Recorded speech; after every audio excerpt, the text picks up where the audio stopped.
미국에 활약상을 했습니다만 약속한 대로 매주 토요일날 주간으로 아마 일단 자유일보를 발행하기로 했고요. 이번 호에는 우리 조원진 대표가 백악관 의회에서 그 활약상 인터뷰를 중심으로 만들었습니다. 저 뒤쪽에 100만인 서명운동 하는 데 가면 무료로 배포하고 있습니다. 받아도 가시고, 또 여러분들이 많이 도와주셔서 구독 신청이 전화가 아주 쇄도를 했습니다. 그런데 실제 솔직하게 말씀드리죠. 구독 신청한 분 지난주 100명밖에 안 됐습니다. 여기 오신 분 한 5만 명 되는데 절반, 10분의 1, 5,000명만 해주십시오. 많이 도와주시기 바랍니다. 제가 오늘은 성동일을 들고 나왔습니다. 오늘 미국 얘기를 좀 하려고 합니다. 제가 지난주 집회를 마치고 행진을 하고 시청 근방에 있는 어느 순대집에서 저녁을 먹었습니다. 그리고 나오는데 근데 두 분이 저를 좀 인사를 하더라고요.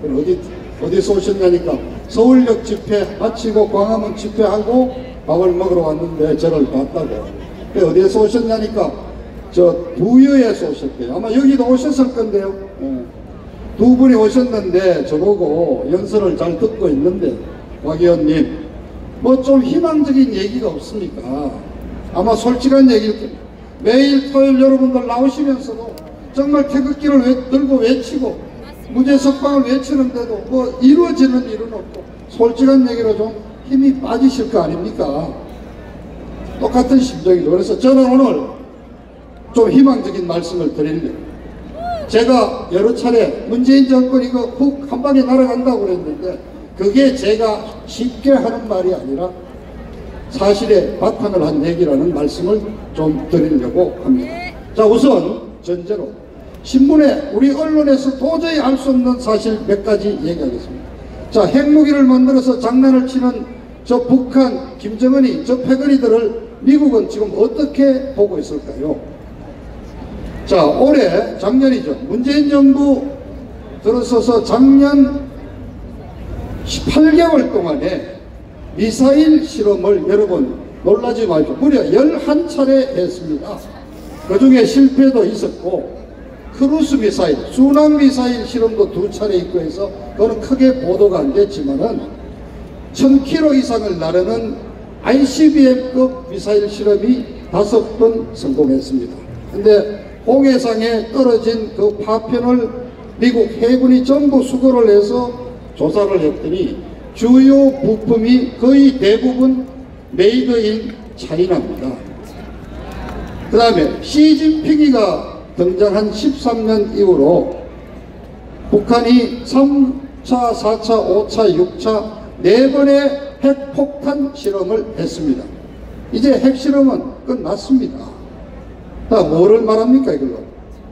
시진핑이가 중국에 김정은이의 핵무기 미사일 개발을 집중적으로 지원을 했고 주요 부품이 다 중국에서 보내준 부품들이고, 결국은 그렇게 본다면은 북한은 김정은이는 시진핑이가 유사시에 아주 선봉대로 보내기 위한 특수작전 임무를 맡긴 똘마니 특수부대가 아니냐 이거죠.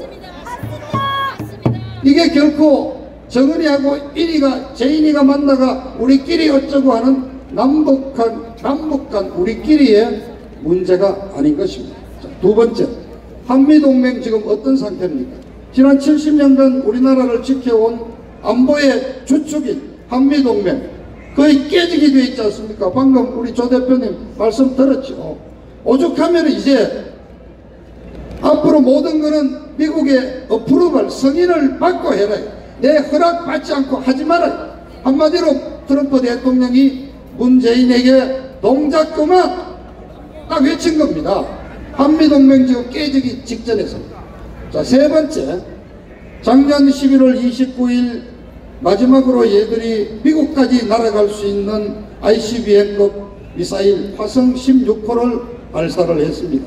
그래서 12월 1월 미국의 위기감이 감돌았고 실제 북한 폭격을 염두에 두고 엄청난 무기, 이른바 전략 자산이 한국으로 들어왔습니다. 항공모함이 3대, 뭐 이런 식으로 해서 일본에 한국에 막 들어왔습니다. 이런 위기의식을, 위기감을 북한이 알고서 돌이켜보니까 갑자기 평창올림픽에 참석하겠다 해서 이 급한 위기를 얘들이 피해 나간 겁니다. 그런데 여러분, 최근에 작년에 왔던 그 전략자산들이 다시 전부 지금 한반도로 집결하고 있습니다. 그러나 이 정부가 반미적인 행태를 보이기 때문에 한국에 나오지 못하고 일본 미군 기지에 다들 들어오고 있습니다. 몇 가지 제가 아는 것만 얘기를 들자면은 공중 전쟁 지휘를 할 수 있는 뭐 이 사비라는 공중 지휘기가 들어왔고 공중 조기 경보기가 들어왔고 또 세계 최강이라는 스텔스 기능을 장치한 F-22 랩터가 2개 편대가 일본 홋카이도 미군 기지에 지금 그 다음에 특수작전부대 이른바 참수작전을 실시하고 정말 평양으로 쳐들어갈 수 있는 그런 특수작전 부대원이 800명에서 지금 1000명 정도가 일본에 대기하고 있다는 겁니다. 특수작전부대는 저도 요즘 공부 많이 했습니다. 12명이 단위부대래요. 그러면은 거의 100개에 가까운 특수작전부대가 지금 일본에 대기하고 있습니다. 상당히 위험한 상황으로 바뀌었습니다. 요 세 가지를 먼저 말씀을 드리고, 자, 지금 보십시오. 미국은 중국과 전쟁을 벌이고 있습니다.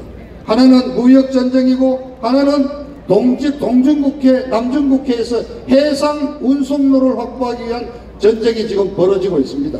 단순히 5천억 달러에 달하는 무역 적자를 줄이기 위해서 무역 압력을 가하는 정도가 아니라 경제적인 압박으로 중국을 무릎 꿇리겠다고 지금 트럼프 대통령이 나서 있는 것입니다. 여러분 아시다시피 이미 중국이 미국에 수출하는 총 수출량이 5,600억 달러 정도가 되는데요. 거기 절반 정도가 되는 2,500달러어치의 중국산 미국 수출하는 제품에 대해서 10%의 추가 관세를 내렸습니다.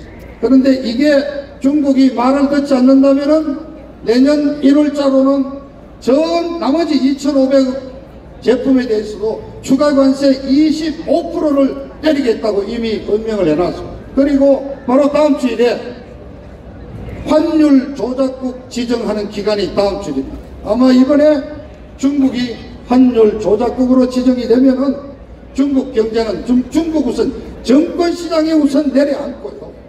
중국에 대한 모든 세계 각국의 신규 투자가 IMF의 감시단의 허락을 받아야 되는 상황이 옵니다.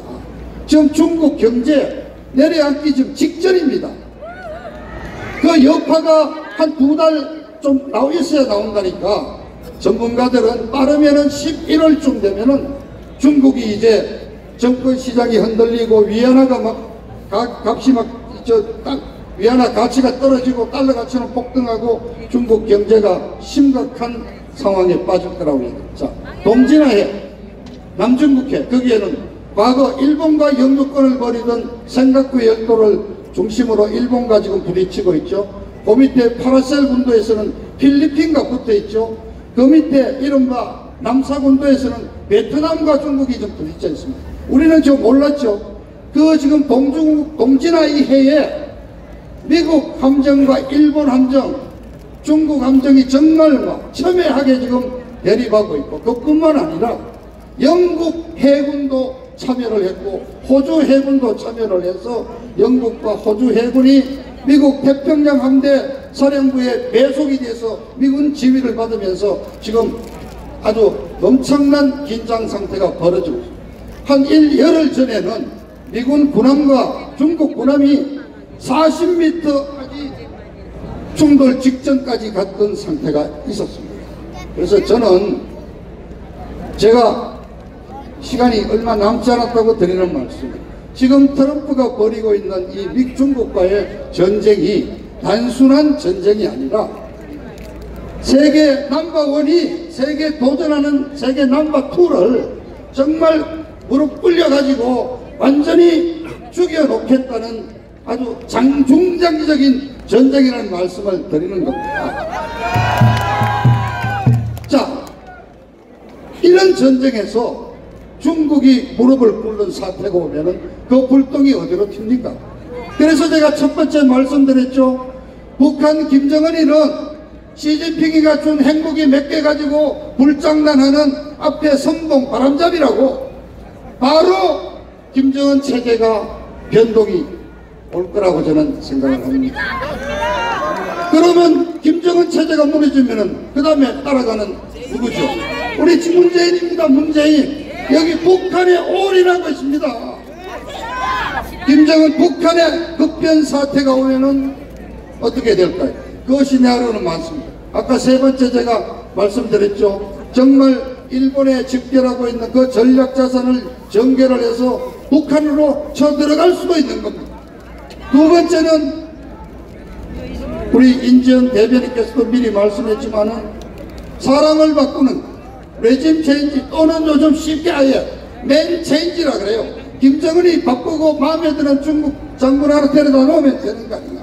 또는 북한 내부에서 김정은 리더십의 의문을 품고 위기를 느낀 북한 내부의 군부에서 어떤 변란이 일어나는 것. 몇 가지 시나리오가 이미 거론되고 있고 많은 전문가들은 빠르면은 금년 연말이 가기 전에 중국과 미군 사이에 소규모 군사 충돌이 일어나면서 결판이 날 거다.